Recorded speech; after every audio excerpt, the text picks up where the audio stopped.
तो आज मैं उस 5 लेसन्स के बारे में बात करूंगा जो मैंने अभी जाकर सीखा है। मुझे गिल्ट भी होती है यार इस बात की कि काश कोई मुझे ये बता देता, कोई सिखा देता। पर कभी कभी ये भी सोचता हूँ कि अगर कोई सिखा देता, कोई आकर बता भी दे, तो क्या मैं उस बात को सीखूँगा? शायद नहीं। जब तक खुद मैं अपनी लाइफ में वो एक्सपीरियंस ना कर लूँ, तब तक किसी के बताने या समझाने से शायद मैं ना समझ पाऊँ। क्योंकि मेरा ये मानना है कि हम सीखते हैं तो अपनी लाइफ के इंसिडेंट से, वक्त से, बुरे हालातों से। ऐसे कई सारे फैक्टर्स हैं जो हमारी लाइफ में घटते रहते हैं, जिससे हम सीखते हैं। और कभी कभी कुछ सीखने में ना लेट हो जाता है, जो मेरे साथ हुआ। तो चलिए आज बात करते हैं पॉइंट टू पॉइंट उस 5 लेसन्स के बारे में जो मैंने सीखा है। टीनेज वो दौर होता है जब हमारा दिमाग, सोच, समझ सब कुछ बन रहा होता है। इस उम्र में ना तो हम बड़े रहते हैं, ना पूरी तरह से बच्चे रहते हैं। ये वो समय है जब हम अपने करियर की नींव डालते हैं, अपनी पहचान बनाने की कोशिश करते हैं। लेकिन अफसोस, इस उम्र में सबसे ज़्यादा डिस्ट्रैक्शन आता है रिलेशनशिप का। देखो, टीनेज एक ऐसी उम्र होती है ना जहाँ सब कुछ रियल लगने लगता है, सब कुछ सच लगने लगता है। कोई अगर ज़रा सी तारीफ़ कर दे, थोड़ा सा कॉम्प्लीमेंट कर दे, तो आप सोचने लगते हो कि यही मेरा सच्चा प्यार है। लेकिन ये कोई प्यार नहीं होता, ये अट्रैक्शन होता है जो कुछ ही महीनों के बाद फेड हो जाता है। जो टाइम आपको सेल्फ इम्प्रूवमेंट में देनी चाहिए, वो टाइम किसी का मैसेजेस का रिप्लाई देने में, किसी से घंटों बात करने में, किसी का मूड स्विंग्स को संभालने में चला जाता है। इसका रिजल्ट ये होता है कि आप बाकियों से पीछे हो जाते हो। और जब आपका टीनेज निकल जाता है, आपका सच्चा प्यार पीछे छूट जाता है, तब आपको ये रियलाइज़ होता है कि आपने बहुत बड़ी गलती कर दी, वक्त को बर्बाद कर दिया उस रिलेशनशिप की वजह से जो कभी था ही नहीं। इस उम्र में रिलेशनशिप नहीं, रिस्पॉन्सिबिलिटी ज़रूरी है। आपका पहला प्यार आपका सपना होना चाहिए, आपका गोल होना चाहिए। आपको आज जो पसंद कर रहे हैं ना, जो अपना बनाने की कोशिश कर रहे हैं, कुछ सालों बाद वे कहीं नहीं दिखेंगे। लेकिन जो सपना आपने आज ठुकराया, उसका पछतावा आपको ज़िंदगी भर होगा। टीनेज का प्यार ना एक इल्यूज़न होता है। जब आप मैच्योर हो जाते हो तो जो करना है करो ना यार। क्योंकि एक मैच्योरिटी में पता चलता है कि आप अपनी लाइफ के साथ कितना गलत कर रहे हो, कितना सही कर रहे हो। आपको खुद में ये अंदाज़ लग जाता है कि आप सही रास्ते में हो या गलत रास्ते में हो। तो जो भी करना है आपको ना, वो टीनेज के बाद करना। क्योंकि टीनेज के बाद इंसान मैच्योर होता है और मैच्योरिटी में इंसान सोचने समझने की कैपेबिलिटी रखता है। क्या आप सुबह अलार्म बजते ही उठते हैं सिर्फ इसलिए कि दूसरे का सपना पूरा करने के लिए काम पर जाना है? क्या आपने कभी सोचा है कि आप वही वक्त, वही मेहनत अगर खुद के लिए लगाते हो तो आपकी ज़िंदगी कैसी हो सकती है? देखो, जब हम पैदा होते हैं तो हमें ये कोई बताता नहीं कि हमारी ज़िंदगी के मालिक हम खुद हैं।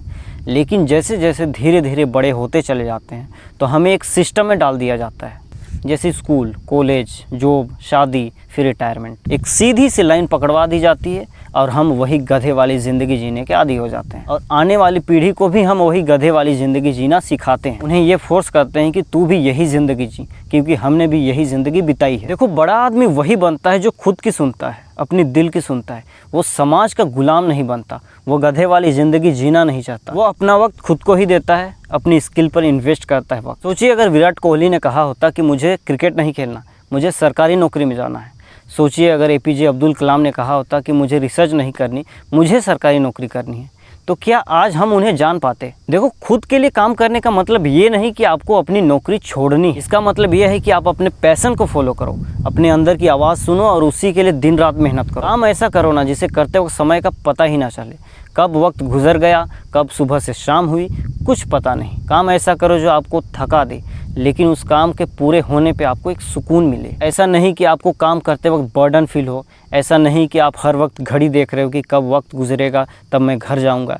ऐसा काम मत करो। और एक बात, आपको अपने सपने को पूरा करने के लिए किसी की इजाज़त की ज़रूरत नहीं पड़नी चाहिए। आपको बस सुबह उठते ही खुद से ये सवाल करना है कि क्या मैं आज वो काम कर रहा हूँ जो मेरी ज़िंदगी बदल दे, या सिर्फ मैं अपनी ज़िंदगी को काट रहा हूँ। देखो, मैंने ये गलती करी है, आप मत करना। अब जानते हो, दुनिया के सबसे सफल लोग खुद के लिए लड़ते हैं, खुद के लिए बनते हैं। जो लोग खुद के लिए काम करते हैं ना, वो दूसरों की मदद भी करते हैं। आप सेल्फ मेड बनो, सर्वेंट नहीं।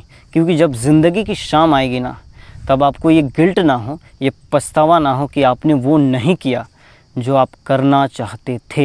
ये गलती लाखों लोग हर रोज़ करते हैं और इसी वजह से उनका सपना, उनका जुनून और उनकी पहचान खो जाती है। देखो, एक कहावत है कि सुनो सबकी, करो अपनी।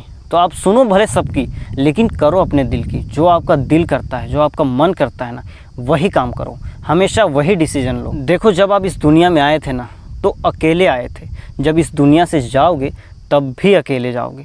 तो जो ये ज़िंदगी का जो बीच का सफ़र है ना, वो किसी और के फैसले पे क्यों जी रहे हो? ये जो ज़िंदगी की सबसे कीमती वक्त है वो आप किसी और के फैसले पे क्यों ले रहे हो? आपके माता पिता हो सकते हैं आपसे बहुत प्यार करते हो, आपके दोस्त हो सकते हैं आपको अपने लगते हो, समाज हो सकता है कि आपको सही रास्ता दिखा रहा हो, लेकिन सच तो यही है कि कोई भी इंसान आपकी ज़िंदगी को आपसे बेहतर कोई नहीं समझ सकता है। कभी कभी लोग जो है ना वो सलाह के नाम पर आपको डराने की कोशिश करते हैं। कभी कभी लोग अपने सपने आपके ऊपर थोपना चाहते हैं और कभी लोग अपनी असफलताएं आपका रास्ता रोकने के लिए इस्तेमाल करते हैं। वे अपनी असफलताएं आपको ऐसे बताएंगे, ऐसे डराने की कोशिश करेंगे कि आपको अपने आप से भरोसा उठ जाएगा। लेकिन याद रखना, अगर आज आप खुद के लिए फैसला लेना नहीं सीखोगे ना तो कल आप दूसरों के फैसले की सज़ा काटोगे। एक सच्ची कहानी बताता हूँ मेरे दोस्त की।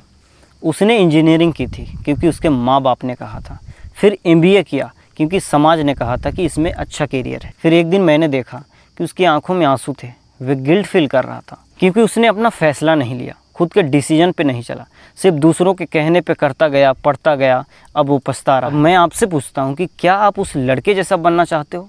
नहीं ना। देखो, खुद से डिसीजन लेना आसान नहीं होता, गलतियाँ होंगी, लोग हंसेंगे, फेल भी हो सकते हो, लेकिन उस फेल होने में एक शान होती है क्योंकि वो फेल आपका अपना होता है, किसी का थोपा हुआ नहीं। जब आप अपने लिए सोचने लगते हो ना, अपने दिल की सुनने लगते हो, तो एक क्रांति शुरू होती है आपके अंदर भी, इस दुनिया में भी। So always take your own decision. अपना फैसला, अपना डिसीजन खुद से लेना सीखो। अगर कोई एक आदत है जो आपकी सोच, आपका फ्यूचर और आपकी पूरी ज़िंदगी बदल सकती है, वो है किताबें पढ़ना। चाहे वो कोई भी किताब हो, सेल्फ हेल्प हो, फिलोसॉफी हो, स्पिरिचुअल हो, कोई भी किताब। बहुत सारे लोग बोलते हैं कि उनको टाइम नहीं मिलता, लेकिन सोचो अगर आप रोज़ 20 से 25 मिनट रोज़ किताब पढ़ने में लगा दो तो पूरे साल भर में कितनी किताबें पढ़ सकते हो, कितने सारे नए विचारों को अपना सकते हो इन किताबों के ज़रिए। देखो, बुक्स आपको वो सिखाती हैं ना जो स्कूल और कॉलेजेस कभी नहीं सिखा सकते, क्योंकि स्कूल में होता है सिलेबस और बुक्स में होती है विजडम। स्कूल और कॉलेजेस आपको जॉब के लिए रेडी करता है और बुक्स आपको पूरी ज़िंदगी के लिए रेडी करती है। बुक्स आपके माइंड को स्ट्रेच करती है,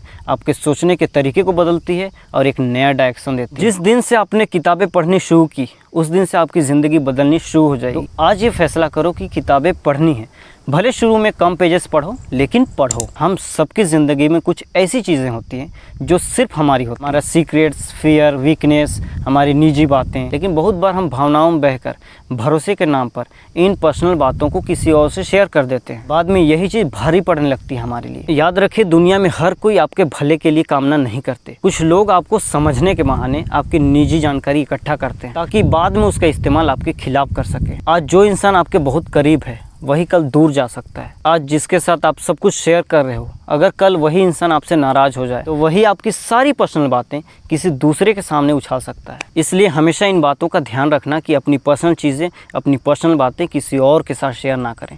अपनी घर की भी बातें किसी और के साथ शेयर ना करें। बहुत बार हमें ये लगता है कि सामने वाला हमारी बात सुन रहा है तो हमें वो समझ रहा है, लेकिन कभी कभी ये आपका भ्रम भी हो सकता है। कुछ लोग सिर्फ सुनते हैं ताकि बाद में उसका मजाक उड़ा सकें। कोई आपकी चिंता में नहीं है, इस भ्रम में मत रहना कि वो आपकी चिंता करता है तब आपकी बात सुन रहा है। वो आपकी बातें गॉसिप के लिए सुनता है और किसी और के पास जाकर आपकी गॉसिप करता है। वो वीडियो पसंद आई हो तो लाइक करें, शेयर करें और सब्सक्राइब ज़रूर कर दें ताकि ऐसी वीडियो मैं और ला सकूं।